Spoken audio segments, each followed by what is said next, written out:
Apa itu teks eksplanase? Teks eksplanasi adalah teks yang berisi proses terjadinya atau terbentuknya suatu fenomena alam atau sosial secara ilmiah. Pada teks eksplanasi, sebuah peristiwa hadir karena adanya peristiwa sebelumnya dan peristiwa tersebut mengakibatkan peristiwa yang lain lagi. Jadi teman-teman, teks eksplanasi ini pada intinya ialah teks yang menjelaskan rangkaian sebab akibat secara rinci mengapa fenomena dapat terjadi. Ciri-ciri teks eksplanasi: 1. Dimuat secara faktual.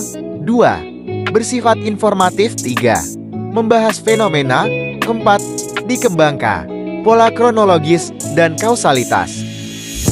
Teks eksplanasi memiliki 3 jenis, yaitu 1. Alam, seperti bencana alam.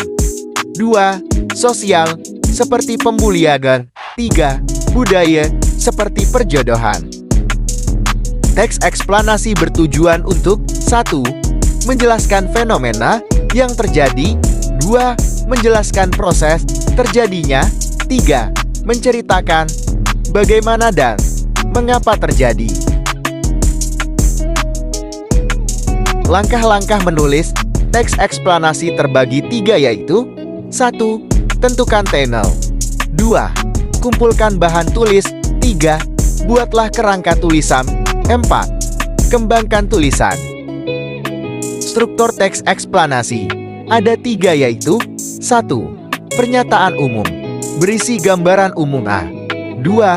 Deretan penjelas, berisi rincian sebab akibat. 3. Interpretasi, berisi simpulan dan saran.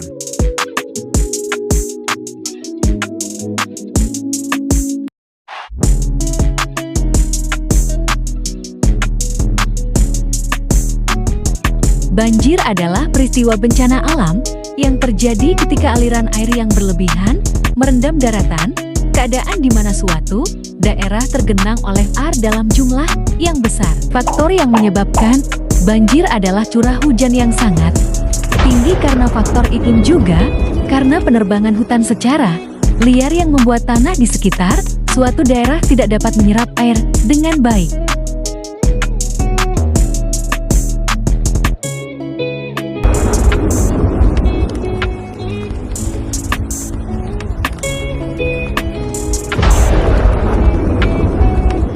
Banjir juga menyebabkan manusia mengalami berbagai macam penyakit seperti diare, muntaber, demam berdarah, penyakit kulit, demam, dan hepatitis. Maka dari itu kita perlu menjaga kebersihan lingkungan setempat. Menjaga lingkungan bisa diwujudkan dengan cara membuang sampah pada tempatnya. Kita disarankan untuk tidak membuang sampah di sungai karena aktivitas tersebut dapat mengakibatkan banjir yang akan datang.